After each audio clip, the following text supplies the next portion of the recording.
for stylish play, not for them the modern creed of work rate to the detriment of skill. John Motson takes us back over a century of Spurs.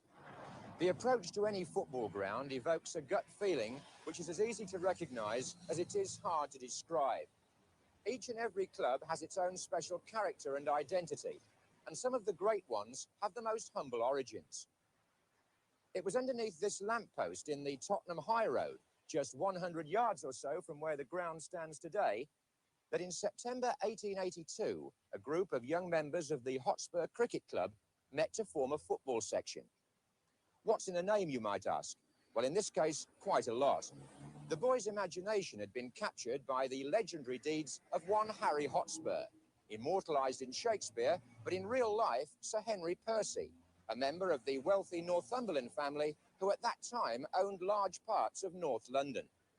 So the new football club, looking for a dash of style towards the end of the 19th century, forsook the familiar town, United or City, and called themselves Tottenham Hotspur, not knowing then that the aristocratic ring of the name was to manifest itself in the stylish football the club was to play in the next 100 years.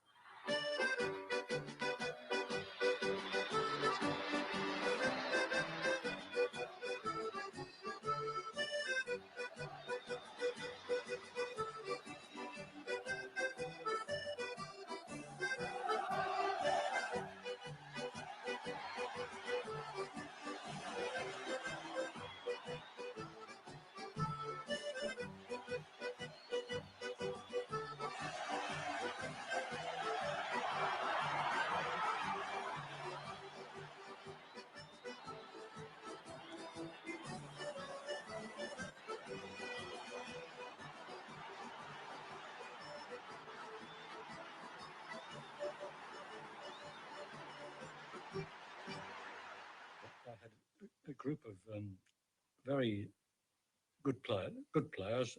Good, I mean by good by their willingness to be not taught but advised. Really, the thing that changed it completely was the buying of players like White and Mackay and Bill Brown, and then later on, of course, Jim Greaves. They were the men that really changed everything. I love it that that Tottenham's got this tradition, and that we've got to keep to this tradition of being a really good footballing outfit. You know, when you're at a club like Tottenham, they expect you to win all the time, and rightly so. You know, it's the best club in the country as far as I'm concerned. The first ever Tottenham team played their football on a patch of public marshland, moving to the site of their present ground in 1899. 2 years later, as a Southern League club, they won the FA Cup.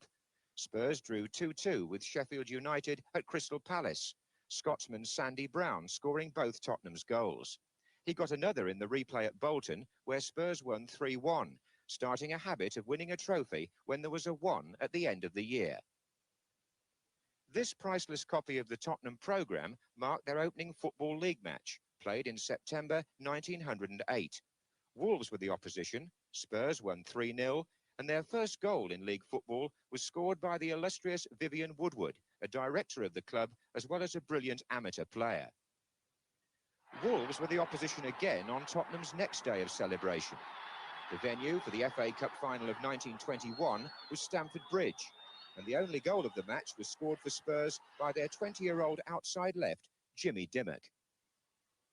I was at that match with my father, and I was rolled over all the people's heads horizontally down onto the fence round the ground, as were a lot of other boys. This wasn't unique. It is what happened when there was a large crowd and little boys couldn't see very much. That day they saw Spurs captain Arthur Grimsdale receive the cup from the King. Rowe himself became a stylish centre-half for Spurs during the 30s, and when he returned to Tottenham as manager in 1949, he had a lively team. The classic Welsh wing-half, Ron Burgess, was captain and led Spurs to the championship of the second and first divisions in consecutive years, in 1950 and 1951. Spurs' signature tune then was McNamara's Band, and their tactics were known as push and run. The push and run, you had a few few didn't understand what you were talking about, you know, which is easy, you can tell from me now. But we trained in the car park, and when it was dry and that, and I used to give them a ball and tend to pass the ball, kick the ball into the wall, run forward and pick up with a turn, do it again, you know. I said, now look, that's easy, isn't it? So we'll stick a player there, and when he passes the ball, you'll find out it's just as easy. And it's just as easy on the field if you believe it's easy and if you do what you're doing now. Simplicity on the field, combined with good-natured camaraderie on the terraces, made the early 50s a memorable time for watching football. White Hart Lane, like many other packed grounds at that time, was a good place to be. Sunderland in striped shirts kicked off and went away in promising style. It was the visitors, in fact, who opened the score when Davis, their centre-forward, got one in. This evidently roused Spurs, who proceeded to show tremendous form for the rest of the match. Walters gets the equaliser.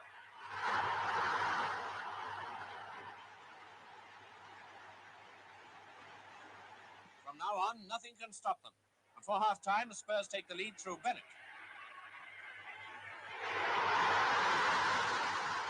Crossing over, one down, Sunderland fight for a comeback, but in vain. 20 minutes from the end, Walters nets a rebound to make it 3-1 for Spurs.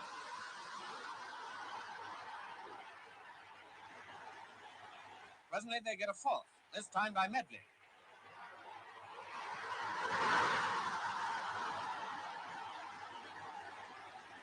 And they haven't finished yet. Just before time, Bennett makes it 5-1. In the push-and-run team were Eddie Bailey, Ted Ditchburn, Alf Ramsey and a wing half called Bill Nicholson. We found, when the team was going over the top, that there was more to this push and run than appeared on the surface. You have got to have good vision. You've got to have good movement off the ball. You've got to have excellent anticipation. You've got to be able to pass the ball first time with accuracy. And even though we had good players afterwards, we could never maintain that push and run, which the 1950-51 side had maintained. So Nicholson the player became Nicholson the coach, and in 1958, Nicholson the manager, building his team around arguably the most influential player ever to wear the Tottenham shirt. To the vision and wisdom of Danny Blanchflower, Nicholson added the mercurial ball play of Scotland's John White. Also from north of the border, to the peal of thunder, came Dave Mackay. Mackay did so much for Tottenham. When he first came here, he transformed everything. It was remarkable. I can't explain it really, but he came into the training sessions at the first stage and everybody just went, you know, what have we got here? You know, and because everything was so important, everything was dynamic, and there were squabbles galore over goals, whether they were goals or weren't goals, even in five-a-side matches. Stan Mackay decides on a short one. Both the wing halves up in attack now, and another very fine save by Dunlop. Spurs really piling it on now. Through to Smith, he's got the chance. The shot, Allen, and Allen scored! That goal, engineered by Mackay and Blanchflower, was the first of 115 that Spurs scored in the league alone in their all-conquering double season of 1960-61. They began with 11 straight wins, and among a string of opponents to be overwhelmed and outclassed were Fulham. Over 20 minutes gone. It's now Allen going down and scores! And Blanchflower, that up the swinging pass to Dyson, and three Fulham defenders move across there, and Jones gets his head to the great goal!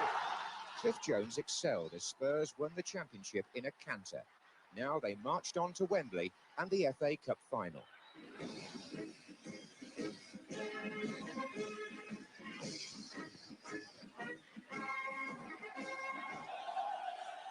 Here, Leicester City, reduced to 10 fit men early in the game, could not halt the irresistible force now known simply as Super Spurs. Centre-forward Bobby Smith thumped the first goal past Gordon Banks. And it was the bustling figure of Smith again who laid on the second goal for another Yorkshireman, the little outside left, Terry Dyson. Spurs supporters, always a mixture of the ribald and the rich, saw their club become the first this century to win the cherished double. But amid the celebrations, Tottenham were already thinking ahead to the European Cup and to the bold, inspired signing of Jimmy Greaves, the greatest goalscorer of his generation. Here was the duel to give Spurs their crowning glory. His instinct and impudence worshipped at White Hart Lane. Greaves returned from Italy to score a hat-trick on his Spurs debut against Blackpool. Just 3 of 357 league goals in a dazzling career. 220 for Spurs. Jimmy was an excellent player. He was an excellent goal scorer. He had a lot more skill than people gave him credit for. He had a lot of good passing ability. But, of course, the most important thing was his ability to get the ball in the net. And I've tried several times since then, even while talking to people like our dealers, to say, look, you get into these positions and yet you can't score. When Jimmy Greaves got into these positions, he didn't try to blast the back of the net out. He seemed to place the ball just inside the post, as if he's making a pass to the stanchion in the back of the net. Mullery for Spurs. Greaves. Beautiful play.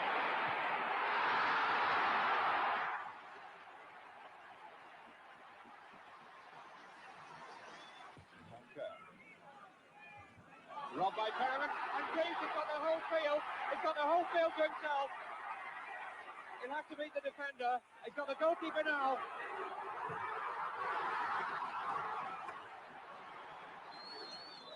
Spurs reached the semi-final of the European Cup in 1962 and met Benfica, the holders. A 3-1 defeat in the first leg in Lisbon left Tottenham with little option. I said to the lads, look, the one thing we've got to do is to give everything we've got. Because if we lose through playing, you know, a sort of controlled game, so many people are going to say, they can do better than that. They're bloody fitter than that, and they can get involved more. So if we're going to go down, let's go down fighting. And so they did, on an unforgettable night when North London shook to the strains of Glory, Glory, Hallelujah.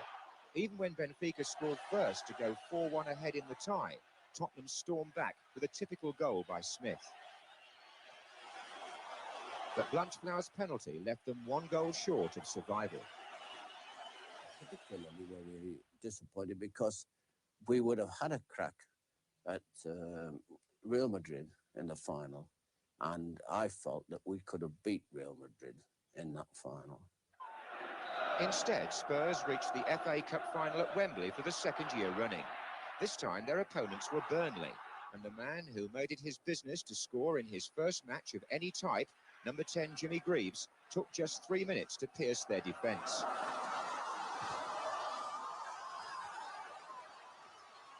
Burnley managed to equalise, but not to contain a rampant Tottenham. It was John White, the ghost they called him, who laid on the 2nd goal for Smith.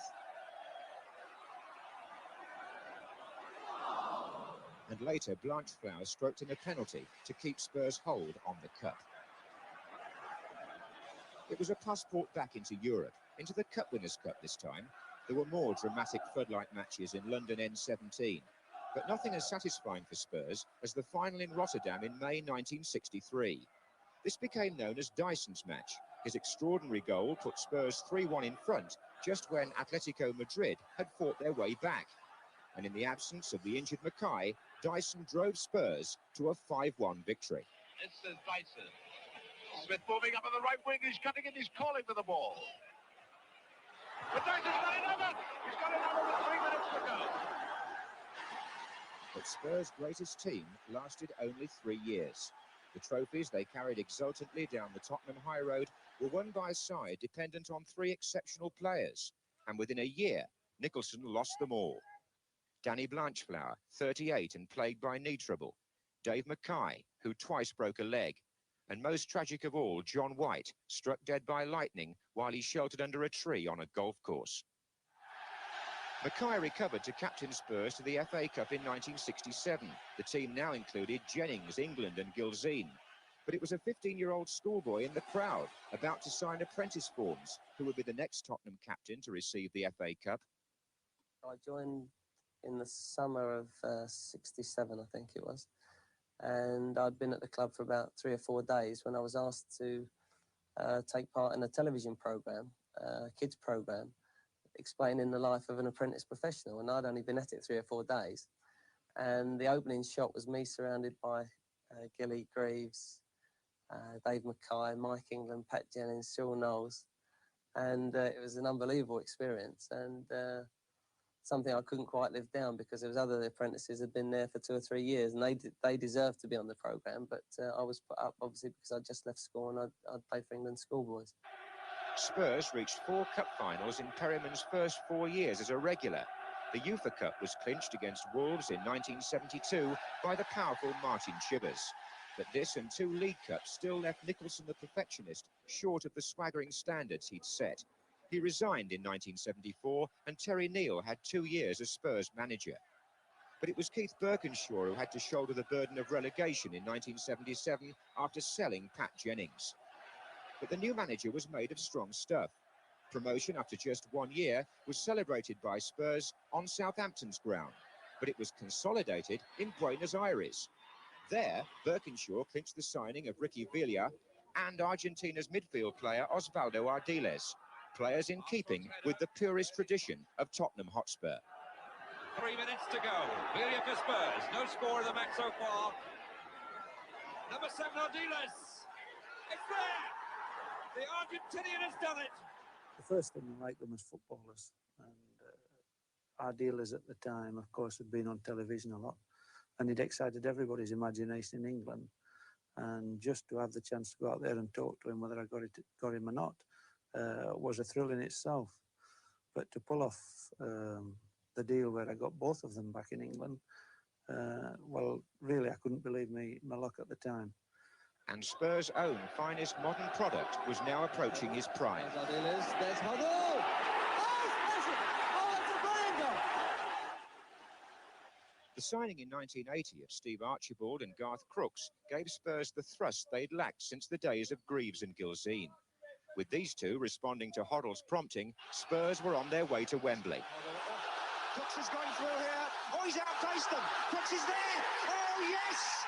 Number 2 for Crooks. Number 2 for Tottenham. And a magnificent ball by Glenn Hoddle. Here's Villa.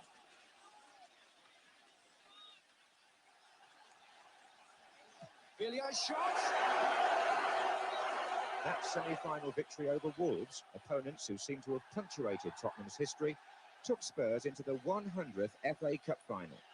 Their opponents, Manchester City.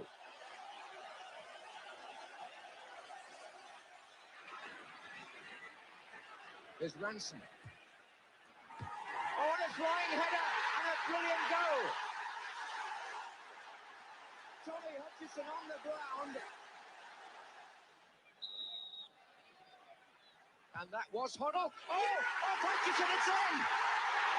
Tommy Hutchison has scored at both ends, if you call it an own goal. But sadder even than Hutchison was the substituted Ricky Villa. I feel very depressed, really, because when you off the pitch, you can play, and this is terrible for any player. And I believe my chance to win the FA Cup is gone, and really I want to cry.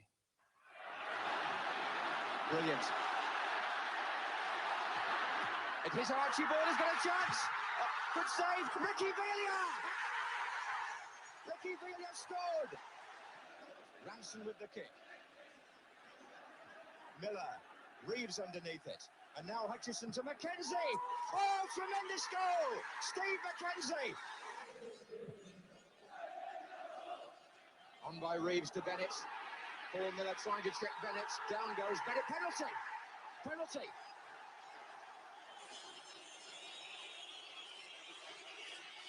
And here comes Reeves. And it's there.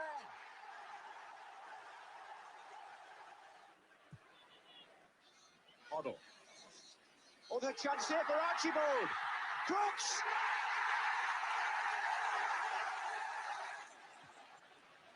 Villa. And still Ricky Villa. What a fantastic run. He scored. I remember I get the ball. You know, I feel confident this game. I don't know why. I believe I can win the game. When I get the ball, I say going for a goal and pass, and I have to pass other one, and in the end shoot, and the ball is in the net. It was perfect, you know. Very pleased. For the two South Americans, winning the FA Cup was an ambition in itself. But for Spurs as a club, it marked the return to the forefront of English football. There were pressing financial demands on them now, owing to the opening at White Hart Lane of the new West Stand. If Tottenham were to maintain their reputation for colour and style, they needed the revenue from a remarkable 7 appearances at Wembley in the space of 15 months. The modern team matched the double side in at least one respect. They won the FA Cup for the second year in a row. The opponents this time, Queen's Park Rangers. Away from John Gregory, Graham Roberts, Archibald to his right, he overran it, but still got through. This is Graham Roberts, was he brought down? Penalty. Tony Curry came in behind him. Fenwick was in close attendance, but a penalty has been given, and it was a splendid run by Graham Roberts. Penalty, Hoddle to take. Scores. Never has a penalty been missed in an FA Cup final at Wembley. More glory for Spurs in their centenary year, and for those who built a glamorous club, a time to reflect. Well, obviously, as far as football is concerned, it means almost everything, doesn't it, really? Because I can reflect back to being a player with and manager of some of the finest players that have ever been in the game. And naturally, I'm a Tottenham man, obviously. And so therefore, the first result I look for in any game, in any Saturday, is Tottenham Hotspur's result. Looking back over all the years that you've been associated with Spurs, either as player, manager, supporter, what do you think the club really means to you?